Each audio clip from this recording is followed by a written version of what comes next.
దీని తర్వాత నన్ను అంటుండు ప్రశ్నించుర్రి అన్నాడు. ఎస్, నేను ప్రశ్నించిన. నాకు ప్రశ్నించమని చెప్పిన ఆదర్శం ఎవరు? రేవంత్ రెడ్డి గారు కదా.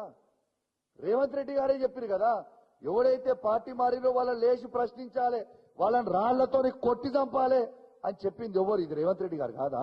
ఒక్కసారి వినురి, అదొక్కసారి ప్లే చేయమ్మా. థర్డ్ వీడియో రేవంత్ రెడ్డి గారు. కాంగ్రెస్ పార్టీ బీ ఫామ్ మీద గెలిచి రాజీనామా చేయకుండా పార్టీ ఫిరాయించిన వాళ్ళను రాళ్లలో ఊర్లలోకి వస్తే రాళ్లతో కొట్టండి అని చెప్పి నేను కాంగ్రెస్ పార్టీ కార్యకర్తలకు విజ్ఞప్తి చేస్తున్నా. రేపు భవిష్యత్తులో ఎవరైనా పార్టీ ఫిరాయించి వాళ్లను రాళ్లతో కొట్టించే బాధ్యత నేను తీసుకుంటా. వాళ్లను రాళ్లతో కొట్టించే బాధ్యత నేను తీసుకుంటా. చూసిరు కదా, ఇక నన్ను లేచి నువ్వు ఎందుకు ప్రశ్నించినావు, నువ్వు అడిగినావు, నేను కేసు పెడతా గుర్తా. అరే నువ్వే చెప్పినావు కదనే. నేను అది పోకుంటే ముందు యూట్యూబ్ చూస్తుంటే నాకు రేవంత్ రెడ్డి గారు చెప్పిందే నాకు గుర్తొచ్చింది. మరి నేను చేయలే కదా. రేవంత్ రెడ్డి గారు చెప్తేనే మా బీఫామ్ మీద గెలిచిన ఎమ్మెల్యేని రాళ్లతో కొట్టమని చెప్తే ఇంకా నయ్యం, నేను రాళ్లతో కొట్టలే, ఒకటి ప్రశ్నించిన. రేపు మా ఊర్లలో పోయినాక బరాబర్ రాళ్లతో కొడతాం మా బీఆర్ఎస్ పార్టీ కార్యకర్తలు. ఎందుకు ఊకుంటాం భయ్? ఊకుంటామా?